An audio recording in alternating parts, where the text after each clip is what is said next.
నమస్తే welcome to Andhraprabha నేను విద్య.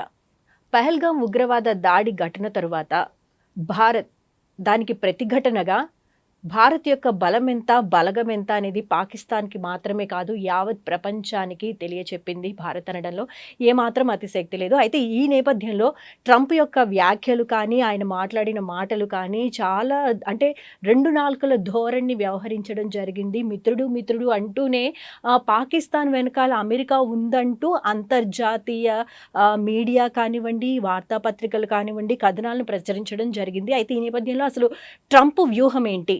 పాకిస్తాన్ దిశగా ట్రంప్ ఎటువంటి అడుగులు వేస్తున్నారు? ఈ అంశాల గురించి మనకు వివరించడానికి ఆంధ్రప్రభ ఎడిటర్ వైఎస్ఆర్ శర్మ గారు మనతో పాటు ఉన్నారు. మరి ఏమాత్రం ఆలస్యం చేయకుండా కార్యక్రమాన్ని ప్రారంభిద్దాం.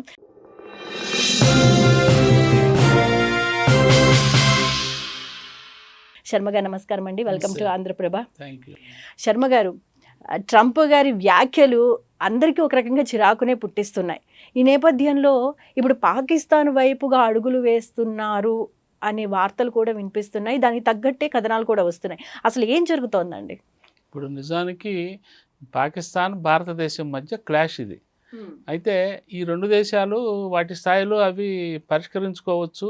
నయానో భయానో భారతదేశం కూడా తన ప్రయత్నాలు తను చేస్తున్నది. అందులో భాగంగానే మొన్న ఈ పహల్గామ్ దాడికి సంబంధించి ప్రతి దాడి ప్రతి వ్యూహము భారత్ చేసింది. ఈ మధ్యలో ఉన్నట్టుండి ట్రంప్ గారు ఇంటర్ఫియర్ అయినారు.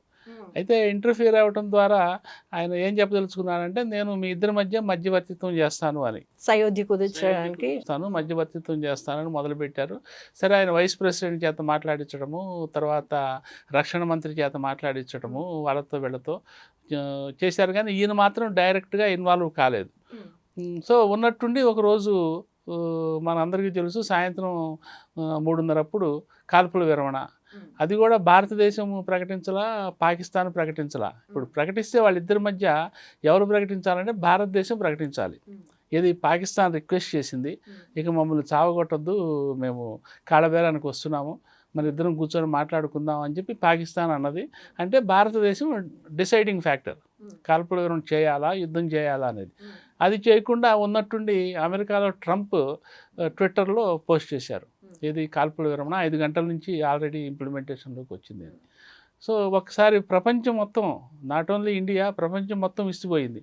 అంటే ఇదేమి దౌత్యపరమైన వ్యూహము, తెర వెనక ఏం జరిగింది? జనరల్గా ఇప్పుడు ఉక్రెయిన్ రష్యా యుద్ధమే చూస్తే అది 3 ఏళ్ల నుంచి జరుగుతున్నది.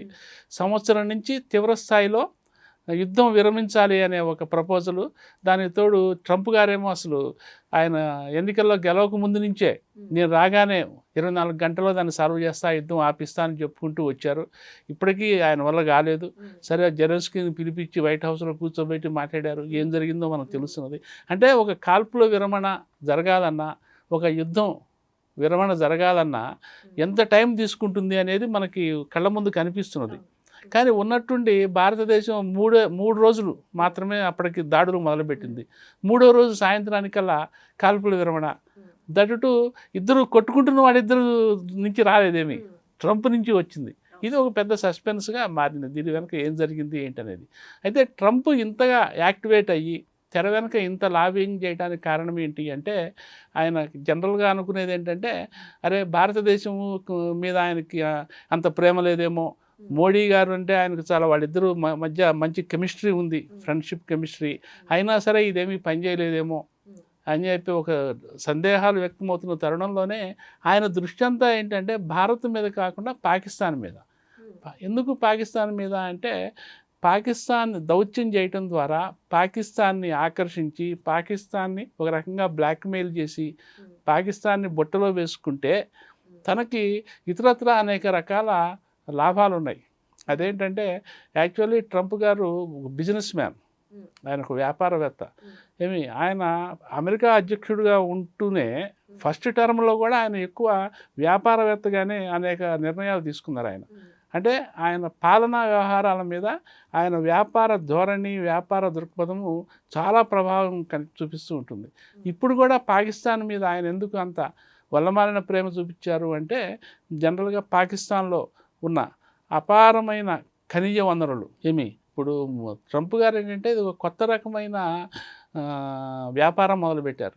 ఇప్పుడు ఉక్రెయిన్ రష్యా మధ్య ఆయన మధ్యవర్తిత్వం చేసి జెలెన్స్కీని నయానా భయాన భయపెట్టి వీలైతే బతిమిలాడి బామాలి మొత్తానికి యుద్ధం విరమించిన తర్వాత ఉక్రెయిన్లో అక్కడ ఉన్న గ్యాస్ నిల్వలు, చమురు నిల్వలు, ఏమండి అట్లాగే మౌలిక వసతులకు సంబంధించి రకరకాల ఇన్స్టలేషన్స్ని స్వాధీనం చేసుకోవాలనేది ట్రంప్ ఆలోచనే కాదు, ఆయన బహిరంగంగానే అనౌన్స్ చేశారు.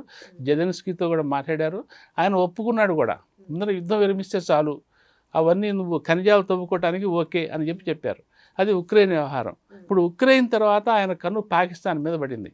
వీళ్ళిద్దరూ యుద్ధం చేసుకుంటున్న నేపథ్యంలో పాకిస్తాన్లో ఉన్న అపారమైన ఖనిజ వనరులు, లిగ్నైట్ దగ్గర నుంచి, బాక్సైట్ దగ్గర నుంచి, గ్రాఫైట్ దగ్గర నుంచి, ముఖ్యంగా ఈ ఎలక్ట్రిక్ వెహికల్స్ యుగం వస్తుంది కదా, ఎలక్ట్రిక్ వెహికల్స్లో వాడే లిగ్నైటు, గ్రాఫైటు, అట్లాగే ఈ ఎలక్ట్రిక్ వెహికల్స్లో వాడే బ్యాటరీస్, ఆ లిథియము, ఇవన్నీ కూడా పాకిస్తాన్లో దాదాపు 2 లక్షల కోట్ల విలువ చేసే నిల్వలు ఉన్నాయని ఒక అంచనా ప్రపంచ స్థాయిలో. సో మొత్తం మీద పాకిస్తాన్ని ఈ రకంగా ఒడంబడిక చేసి పాకిస్తాన్ని బొట్టలో వేసుకొని పాకిస్తాన్లో ఉన్న ఈ ఖనిజ సంపదని కొల్లగొట్టాలనేది ఈ ట్రంప్ గారి వ్యూహము అని చెప్పి అది అంతర్జాతీయ స్థాయిలో ఒక దృఢమైన అభిప్రాయం అయితే వ్యక్తమవుతున్నది. అందులో భాగంగానే ఆయన భారత్ని, పాకిస్తాన్ని మీతో నేను వాణిజ్యం చేస్తాను, ఇప్పుడు ఆల్రెడీ టారిఫ్ యుద్ధం నడుస్తున్నది కదా, ఈ సుంకాలు, మితిమీరిన సుంకాలు వేయటం, వాటిని అన్నిటి నుంచి మినహాయింపించి మీతో మరింతగా వాణిజ్యం చేస్తాను అని చెప్పి ఒక ఎరవేసి ఈ యుద్ధాన్ని ఆపించడం ద్వారా ఏంటంటే ఆయన స్వలాభం, ముఖ్యంగా అమెరికా దేశానికి ఇది ఎంత ఉపయోగపడుతుందో కానీ వాటిని ఖనిజాల తవ్వకము, తద్వారా ఆయన ఫ్యామిలీ బిజినెస్ పెంచుకోవటానికైతే ఇది బాగా ఉపయోగపడుతుంది అని మనకు వార్తలు వస్తాయి. అయితే సార్, ఈ ట్రంప్ వ్యవహారం అంటే వాణిజ్యపరంగా భూభాగాన్ని ఆక్యుపై చేయడం కోసం చేస్తున్నారు. అయితే పాకిస్తాన్ దీన్ని ఎదిరించగలదంటారా? ఎదిరించడానికి దాని దగ్గర అంత సత్తా లేదు. ఆల్రెడీ లేదు. పాకిస్తాన్ ఇప్పటికే అది గ్రహిస్తున్నది. ముఖ్యంగా ఏంటంటే వన్స్ ట్రంప్ ఈ వ్యవహారంలో అంటే ఖనిజ తవ్వకాల్లో కనుక ఎంటర్ అయితే ఆయన ఇప్పటికే కొంతమంది సైన్యాన్ని అక్కడ దించాలని, భద్రతా దళాలను అక్కడ దించాలని ఆల్రెడీ ప్లానింగ్ జరుగుతున్నట్టు మనకు తెలుస్తున్నది అంతర్జాతీయ మీడియా ద్వారా. అంటే ఏంటి, అక్కడ ఖనిజ వనరులు, భూగర్భ సంపద మీద అక్కడ కాపలాలు పెట్టి వాటిని తవ్వుకోవటానికి అవసరమైన మౌలిక ఏర్పాట్లన్నీ అక్కడ చేయటానికి ట్రంప్ సన్నద్ధం అవుతున్నారు. సో ఇందులో భాగంగా ఏంటంటే పాకిస్తాను అమెరికాకి దాసోహం అన్నట్టే లెక్క. ఇప్పుడు మొన్న మన ఇండియాతో చేసిన పోరాటంలో దాని స్థాయి దానికి తెలిసి వచ్చిన తర్వాత అమెరికాకి అది టోటల్గా సరెండర్ అయిపోయింది. ఇక నెక్స్ట్ కార్యక్రమం ఏంటంటే ట్రంప్ అక్కడ పాగా వేసి అక్కడ ఉన్న భూగర్భ వనరుల్ని తవ్వుకోవటము, తోడుకోవటము. అందులో భాగంగా ఏంటంటే అక్కడికి భద్రతా దళాలను పంపిస్తారు. సో తద్వారా ఏంటంటే పాకిస్తాన్ తన అస్తిత్వానికి చాలా ముప్పు ఏర్పడే అవకాశం కూడా ఉంది. ఎందుకంటే బంగ్లాదేశ్ విడిపోయింది ఆల్రెడీ. 44% ఉన్న బలూచిస్తాన్ స్వతంత్ర దేశంగా ప్రకటించుకుంది. అది దానికోసం ఐక్యరాజ్య సమితి నుండి మద్దతు కోరుతుంది.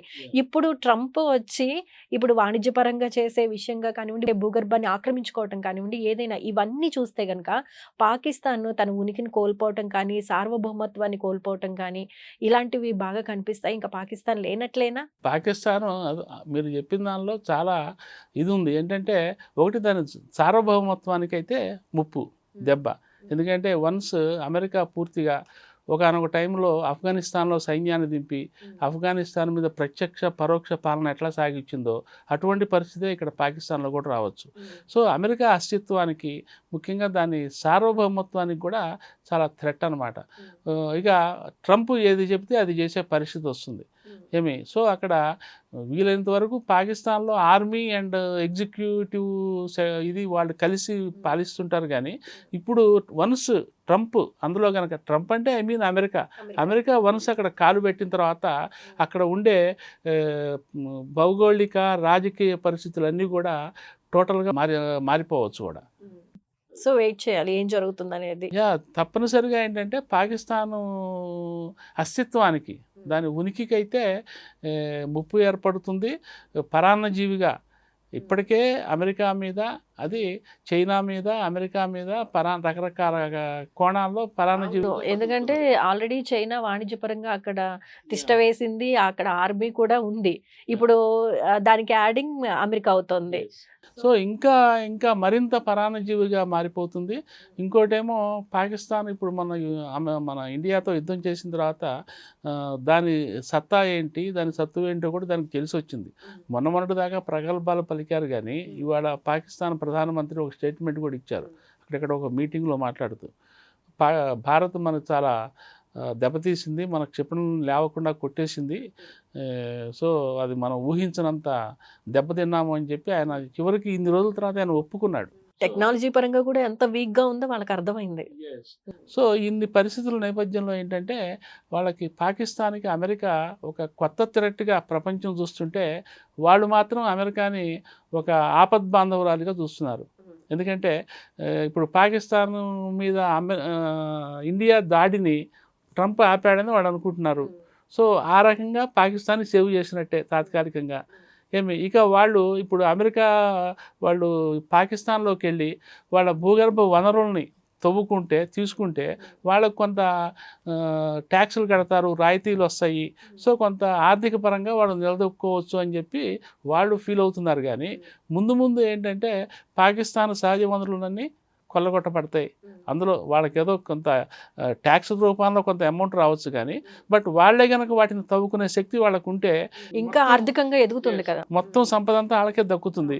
కానీ ఆ సత్తా కూడా వాళ్ళకి లేదు, అంత ఇన్ఫ్రాస్ట్రక్చర్ కూడా వాళ్ళ దగ్గర లేదు. సో తప్పనిసరిగా అమెరికా మీద ఇప్పుడు ఆధారపడాల్సిన పరిస్థితి, వాళ్ళు ఎంత ఇస్తే అంత తీసుకోవాల్సిన పరిస్థితి.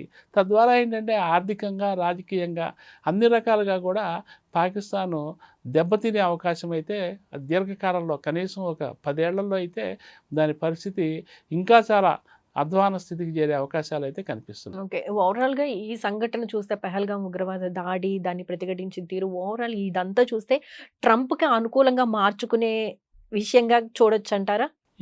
ఇప్పుడు ఒక పెహల్గాం దాడి చేసి 26 మందిని చంపడం ద్వారా పాకిస్తాను తన అస్తిత్వానికే తనే ముప్పు తెచ్చుకున్నట్టు అయింది. ఒకటేంటి, ఇండియా దాడి చేసింది 3 రోజుల పాటు రాత్రింబవళ్ళు దాదాపు. దాని దగ్గరున్న ప్రధానమైన సైనిక స్థావరాలన్నిటినీ కొట్టేసింది.